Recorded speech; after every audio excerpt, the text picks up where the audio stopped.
What's going on, boys and girls? Give me 2 minutes of your precious time here real quick. I'm watching this guy. I put a couple of his videos up already, and the other day I up popped one of his videos. He's talking about hell.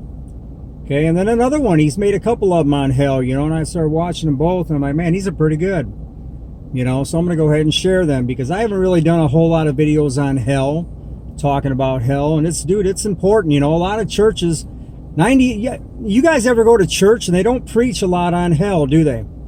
They're watered down. 98, 99%. Very few churches will preach on hell because they don't want to scare people.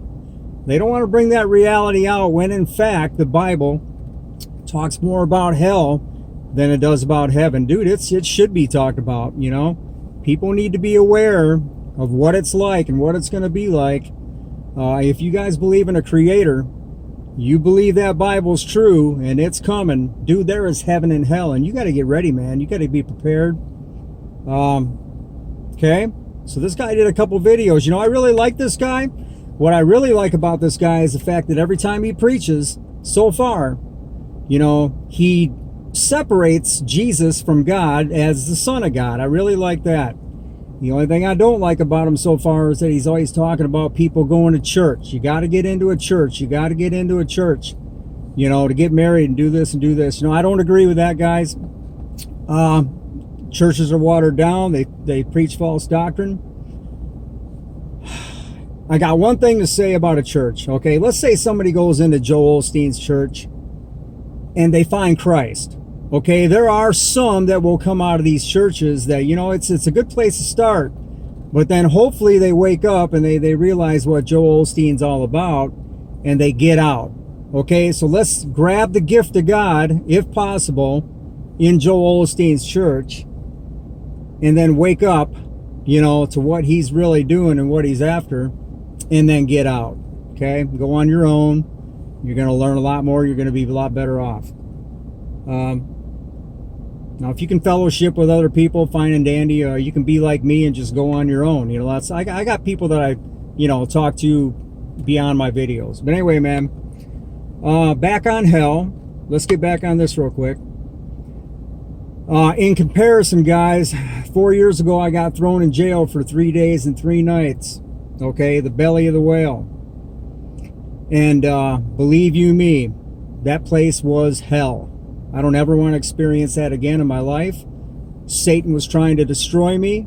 God delivered me. Took 4 years. I went through trials and tribulations, but I got out of it. God delivered me. The truth came out. That's all that matters. Anyway, I learned something. God is going to use what I went through for a purpose. But anyway, all I remember is that place was a living hell. I could not wait to get out of there. I mean, I was literally, all I could think about was, my life was being stripped away from me. My house, my family, my job, my dogs, and my cats, whatever I had, was being taken away from me. Dude, it's horrible. Dude, it is hell. Trust me, guys. I don't know how I feel this is why Jesus said that you're supposed to pray for those in jails. You're supposed to, go in and preach to them and help them or whatever.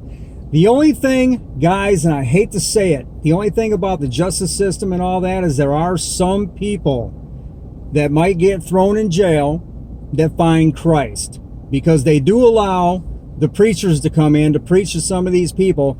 And believe it or not, these people out on the street doing what they're doing their whole lives, getting into trouble, if they were not thrown in jail, they may have never found Christ. Many of them do find Christ in jail because they're on their last leg. That's all they got. I hate to say it, that there's anything good coming out of that justice system, because it is corrupt to the core. But that in itself is what I can see with it. So anyway, I spent 3 days and 3 nights in there.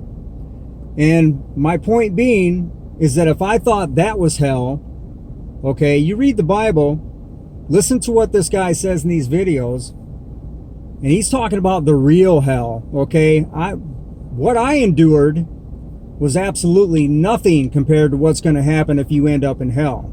Okay, that should scare most of you. You should really think about that, dwell on that, let it sink into your mind, read on it, man. Again, the Bible talks more about hell 25 times, 100 times more than heaven. So you don't want to go there. Again, if you believe in a creator, you believe in the Bible, you know what's coming. You do not want to end up in hell at all. All right, guys, I'm going to put both them videos down below. Check them out.